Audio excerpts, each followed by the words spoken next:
All right, and welcome back. Hello, we're on the 8th day of 30 Days to the Deal Challenge. This is season 3. We're already making offers. We probably have a deal or two in the works right now. We are focused on results first, absolutely results first. So education is fun, content is cool, learning is great, but results is better. When you get results, you get to go from the professional learner to the professional doer. And I would argue the number one thing that you need as an outcome in your real estate is money back in the bank. And so we push on the conversations. We do the work. We do it together, which is a lot of fun. Care about results, get the outcome, because here's the truth. The outcome will not get itself. Have you been in other groups, other communities where you just kind of hang out and you're hoping like little outcome comes along and it's like, hey, here I am, little outcome, and little outcome never comes along. You're just kind of hanging out there and people are talking about stuff and you got a lot of ideas floating around, but ideas is not execution. It's not doing the ideas. And so we wanted to redefine what it means to be in a real estate community, and we wanted to focus on Canadians because we are Canadian, and we think Canada has created the best environment for real estate. It's an incredible country, and so whether you're a Canadian buying in Canada or you're a Canadian buying in North America, they both work, and we have both. We have a little micro training, which we're going to do right now. I thought it was interesting. You know, I got started years ago back in 2006, and the market was growing back then. And when the market was growing in 2006, I had people around me say, you better get in. You're going to miss your chance. You're going to miss your chance. And then in 2008, we had a massive housing correction. And so from 2008 and 2009 and 2010, the market was relatively flat. 2011, 12, I noticed it started to pick up steam. And from 2012 to 2022, it was a massive bull run. And so now we're back on a precipice where the market has pulled back 18 to 20%.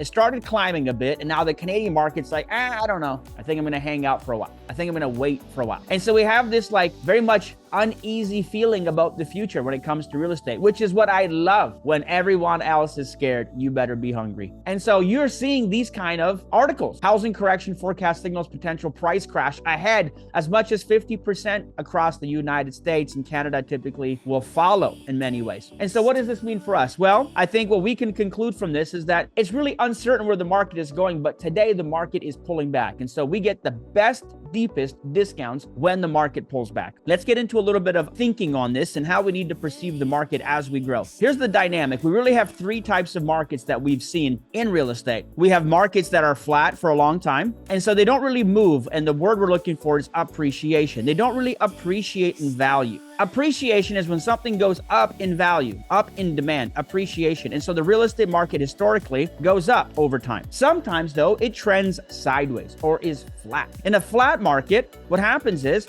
this idea of fair market value is an accurate one, because if you have property selling for $200K, another one selling for $205, another one selling for maybe, $203, then there's a lot of like really tight sales, and these are called comparable sales. And so for the most part, you can take the average and say that's what the fair market is doing. But then you have these markets, and these are the growth markets. These are the growth markets, which for me, I'm describing as anything more than 5% a year of appreciation or higher. The last year I was really aggressively buying in Windsor, Ontario, Canada, which is where I spent 30 years. The market had appreciated over 25%, which was absolutely crazy in 1 year. Now, people like to predict the future as if they have a magic 8 ball. Well, guess what? Nobody actually has the magic 8 ball. So what we can do is this. Instead of predicting, we should prepare. Instead of waiting for things to happen, we should make things happen. And so I'm of the belief that we are not victims of the circumstance. We are conquerors of every circumstance. And so if you make a decision to move it forward, today is your day. When's the best time to buy real estate? Now. It's not tomorrow or the next day. See, a lot of people wait, and here's the problem with waiting. If you buy the real estate will actually work harder than you. See, your hardest job is to just get the property purchased. And then here's what happens over time. It goes up in value. Whether you cut the grass or not, appreciation is going to happen. Whether you fix the roof or not, appreciation will happen. Regardless of what you do to the property,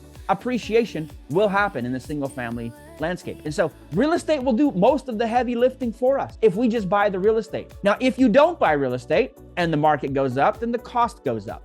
If you buy real estate and the market goes up, your equity goes up. Isn't that crazy? And so this should be your goal. Acquire real estate. In fact, you should acquire real estate before it goes on a massive bull run like it did, because that's how you get rich. You get rich when the market goes up and you have a bunch of real estate. One of my mentors called it the rising tide lifts all boats. And so if the tide rises, well, then the height of this boat also rises. And so what he taught me was put a lot of boats in the water, meaning Buy a lot of pieces of real estate and allow the market economics to make you wealthy. Because Robert Kiyosaki says those that own assets will become the rich and those that don't will become the poor because the middle class is evaporating. And so what we have now is we have this. We have a market on a pullback. We can argue how much it's pulling back, but here's what's great about a pullback. They say buy low and sell high. Well, I love that principle. Well, I say buy when the market is going low and sell when the market is going up. And so if the market is here and it's going here and it's dropping, well, then shouldn't you be buying right now? Shouldn't you try to capture equity on the way down? Because here's what's going to happen.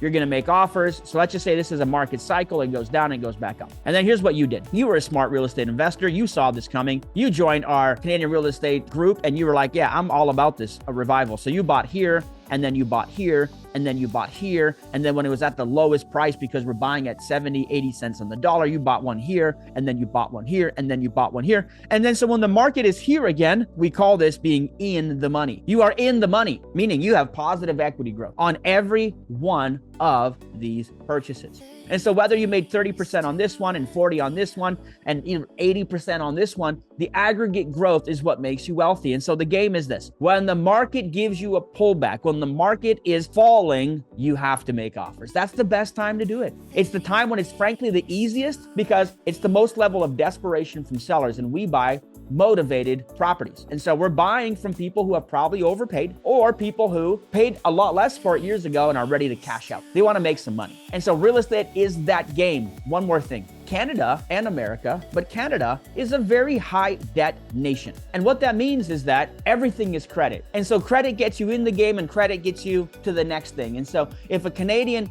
buys a piece of real estate with at least 80% credit or loan, what's the crazy part? Well, they're going to own the property. It's going to double or triple in value. And then from there, it's going to go up in value. They can lever it. They can sell it. And so because of so much credit, Canadians will sell their house, even if it's not in great shape, and go buy another one. So this is the good news. You are here at the right time, at the right place to buy real estate. So I'm excited for you and I'm excited for me. Why? Because I got the best community in Canada by far.